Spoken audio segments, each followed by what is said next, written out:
El día de hoy se denomina dilatación térmica.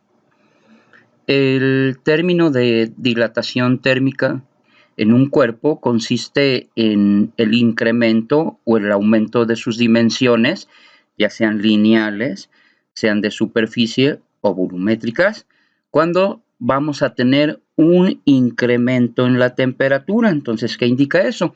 Siempre que se incremente la temperatura, va a haber un aumento de las dimensiones de un cuerpo. Entonces, a eso es lo que se le denomina dilatación térmica. ¿Dónde lo podemos observar nosotros o dónde está aplicado? Bueno, cuando generalmente se echa un concreto hidráulico o un pavimento, es necesario hacerles unas zanjitas aquí de unos cuantos milímetros. ¿Cuál es el objetivo de hacerle esta zanjita? Que cuando se incremente la temperatura, se dilate el concreto y entonces incremente su superficie y que no suceda lo que estamos viendo en esta tercera imagen, que el pavimento se eleve porque ya no tenga un espacio para donde crecer. Entonces ese es el motivo de que se le hagan estas pequeñas zanjas tanto a las banquetas como al concreto hidráulico. Lo mismo sucede en los rieles de los trenes. Les tienen que dejar un pequeño espacio que se llama junta de dilatación, unos cuantos milímetros, los cuales al incrementarse la temperatura, esta longitud se incrementa tanto la del lado izquierdo como la del lado derecho y entonces llegan a tocarse o poco falta para que se toquen. ¿Y qué pasaría si no tuviera este pequeño espacio? Entonces pasaría lo que sucede con el concreto. Los rieles donde donde se haría la junta, entonces se levantarían y entonces aquí correría el riesgo de un descarrilamiento. Bueno, existen tres tipos de dilatación térmica, como estamos hablando que al incrementar la temperatura incrementan las dimensiones, hablamos de tres dimensiones. Una es la lineal, entonces aquí tenemos un objeto inicial con una longitud inicial, L0, le incrementamos la temperatura y esta longitud inicial tiene un incremento. Entonces aquí se está incrementando nada más en un aspecto, pensemos horizontal, ¿no? O en el aspecto lineal. Pero ¿qué pasa si se incrementa ahora la temperatura a una placa, esa placa tiene un área inicial? Entonces, con cierta temperatura, incrementamos la temperatura y entonces esta superficie, que es la punteada, tiende a incrementarse en ambos lados, tanto en el largo como en el ancho. Y entonces ese incremento se denomina como dilatación superficial. Entonces ya tenemos en una línea, en una superficie y por lo tanto nos falta en un volumen. En un volumen tenemos un volumen inicial, se incrementa la temperatura, entonces esta figura que tenemos aquí se convierte en esta, que significa que esta que tenemos al frente, esta área se va a hacer más grande, pero lo mismo sucede con la profundidad. La profundidad también se va a hacer un poco más grande y entonces tenemos incremento en las tres dimensiones, que es el largo, la anchura o profundidad y aparte el alto. Y entonces esa dilatación la conocemos como volumétrica. Muy bien. Para cada una de estas dilataciones nosotros vamos a tener una fórmula. Tenemos esta fórmula para la lineal, para la superficial y para la volumétrica. Como observamos aquí, tenemos como un triangulito que se lee delta o incremento. Incremento lineal o incremento en la longitud es igual a alfa, es este simbolito griego, por la longitud inicial por el incremento de la temperatura. Ahora, cuando es superficial, el incremento en la superficie es igual a beta por la superficie inicial por el incremento en el volumen y finalmente el incremento, perdón, aquí el incremento en la temperatura. Aquí es incremento en el volumen es igual a gamma por el volumen inicial, por el incremento en la temperatura. Muy bien. Entonces, tanto este simbolito alfa como beta y gamma tienen el nombre de coeficientes de dilatación.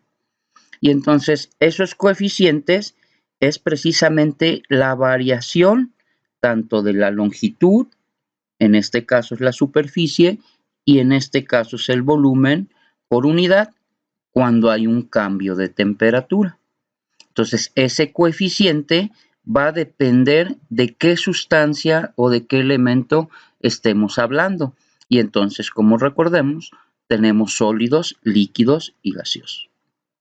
Entonces, de estos coeficientes nosotros los podemos identificar en unas tablas. Como lo pudieron observar en la semana anterior, venían dos tablas de coeficientes de dilatación, uno lineal y venía otro volumétrico para precisamente líquidos. Entonces tenemos este coeficiente de dilatación lineal que sería esta alfa. Pero cuando es superficial, acuérdense que aquí hay dos dimensiones. Entonces esta es dos dimensiones lineales. Por lo tanto, para la superficial, este coeficiente es el doble del lineal. Entonces, si aquí estamos hablando de una sustancia, me voy a la tabla de esta y la tengo que multiplicar por 2 para encontrar el coeficiente. Y en este caso, cuando es la volumétrica, nuevamente me voy a la tabla de coeficientes lineales y para encontrar gamma lo tengo que multiplicar por 3, el coeficiente lineal, porque en el volumen tenemos tres dimensiones, el largo, el ancho y la altura. Solo en el caso de que cuando estemos calculando una dilatación volumétrica sea un líquido, hay una tabla especial y entonces ya no se multiplica por 3, ya directamente el valor que me da la tabla es el que utilizamos. Vamos a analizar algunos ejemplos y el primero menciona lo siguiente. Dilatación del concreto. Nos habla de un bloque de concreto de una calle que mide 20 metros de longitud. Entonces nos están pidiendo específicamente la dilatación lineal cuando la temperatura se incrementa de menos 15 grados centígrados a 35 grados centígrados. Pues bueno, vamos a hacer nuestra tablita y vamos a identificar nuestros datos. Entonces aquí tenemos la longitud inicial que sería 20 metros. Tenemos el dato que es concreto y cuánto se incrementa de menos 15 a 35. De menos 15 a 0 son 15 y de 0 a 35 son 35. Entonces 35 y 15 serían 50. Bueno, eso los vamos a poner aquí, miren. La longitud inicial del bloque de concreto son 20 metros. Para calcular el incremento en la temperatura, ponemos primero la temperatura final, que es 35, y le quitamos la temperatura inicial, que es menos 15. Y entonces sería menos por menos, serían más. 35 más 15 nos dan 50. Entonces, el coeficiente de dilatación del concreto, como aquí es lineal, lo vamos a tomar directamente de la tabla, el valor que aparece, y como podemos observar, en nuestra tabla es 12 por 10 a la menos 6 entre grados centígrados. Y lo que nos están pidiendo es cuál es el incremento de la longitud o la dilatación, que es este dato. Entonces, como hablamos de una dilatación lineal, nuestra fórmula base es esta. Tenemos los datos, este dato que está de color morado, la longitud inicial de color azul y el cambio de temperatura que está de color negro. Hacemos la sustitución, los paréntesis nos indican una multiplicación, realizamos la operación y como estamos hablando de una longitud, la longitud nos va a dar en metros. O de otra forma, estos grados centígrados con estos que están dividiendo se cancelan y obtenemos como unidad de medida los metros. Entonces nuestro resultado final quiere decir que con estas características el concreto se incrementa 0.01 metros, que sería algo así como 1 centímetro, ¿verdad? Entonces tendríamos que especificar las ranuras que se le deben de hacer a ese concreto precisamente para que no sufra fracturas. Muy bien, vamos con otro ejercicio, la dilatación de una lámina. Dice, una lámina cuadrada de aluminio de 15 centímetros por lado se va a calentar aumentando su temperatura en 100 grados centígrados. Aquí ya me están diciendo cuánto incrementó. Entonces nos piden la variación de la superficie. Nuevamente tenemos nuestro formato. Vamos a calcular los datos. Es una lámina cuadrada de 15 centímetros. Entonces el área inicial o la superficie inicial de la lámina había que multiplicar 15 centímetros por 15 centímetros, que es el área de un cuadrado, ¿no? Pero primero lo tenemos que pasar en metros, recuerden.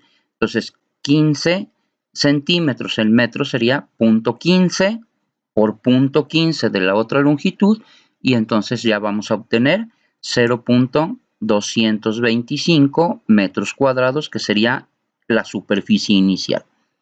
Esta información, los 100 grados centígrados, es lo que incrementa la temperatura. Entonces es el cambio de temperatura, serían 100 grados centígrados. Ahora, como es aluminio, nos vamos a la tabla de coeficientes, de dilatación, y entonces observamos que el del aluminio vale 24 por 10 a la menos 6 entre grados centígrados. ¿Por qué lo multiplicamos por 2? Porque esta es la dilatación lineal y en este caso estamos queriendo encontrar la superficial.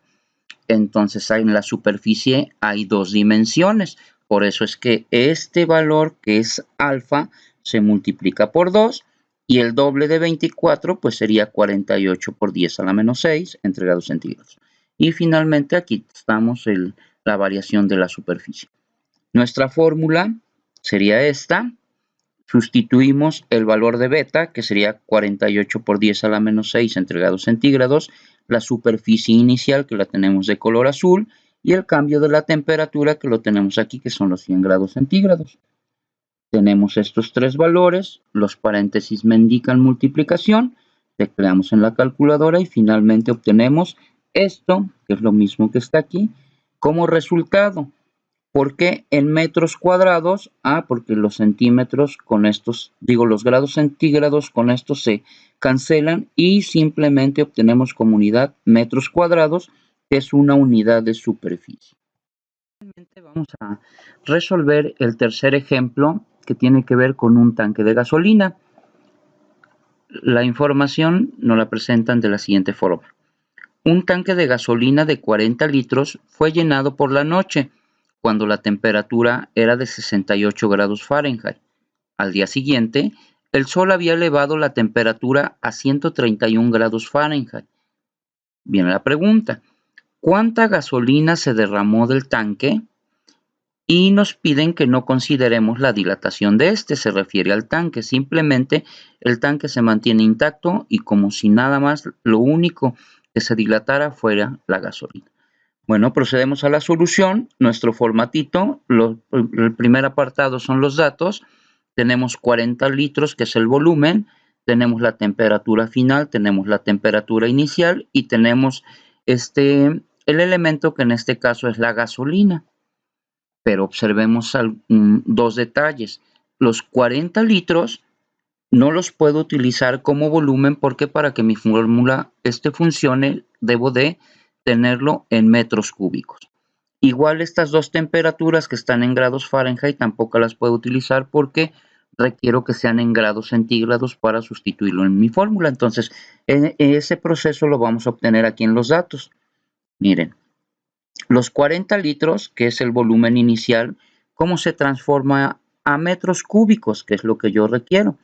Se divide entre 1000 porque en un metro cúbico caben 1000 litros y entonces 40 entre 1000 obtendríamos 0.04 metros cúbicos. Con esto obtenemos el volumen inicial. Nuestra temperatura final 131 menos la temperatura inicial de 68.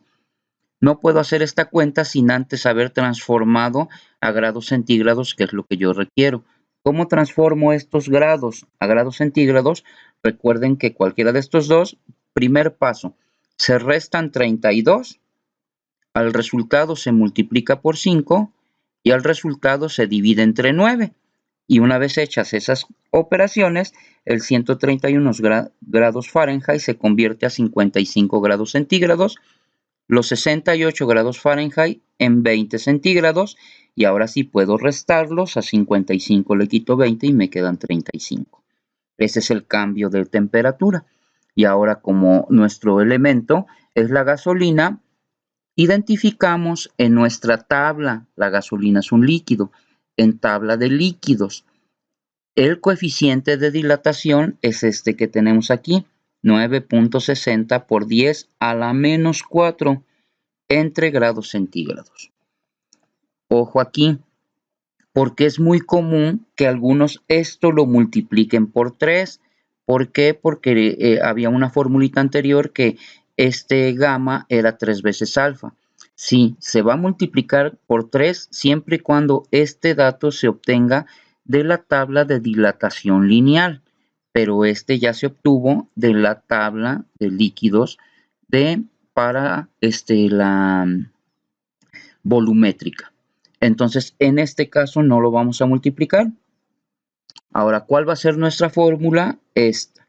Este dato que es gamma, ya lo tenemos aquí de color moradito. El volumen inicial lo tenemos de color azul. Y el cambio de temperatura lo tenemos de color negro. Insertamos esos valores en cada uno de esos datos y los paréntesis me indican una multiplicación. Realizamos estas multiplicaciones en una calculadora y obtenemos este número final como incremento del volumen. Como pueden observar, este dato tiene un exponente menos 3 porque este es un valor bastante pequeño en metros cúbicos, el volumen que se incrementa o que se derrama de gasolina. Bueno, con esto hemos terminado los ejemplos y solo les resta a ustedes realizar los dos ejercicios propuestos de esta semana.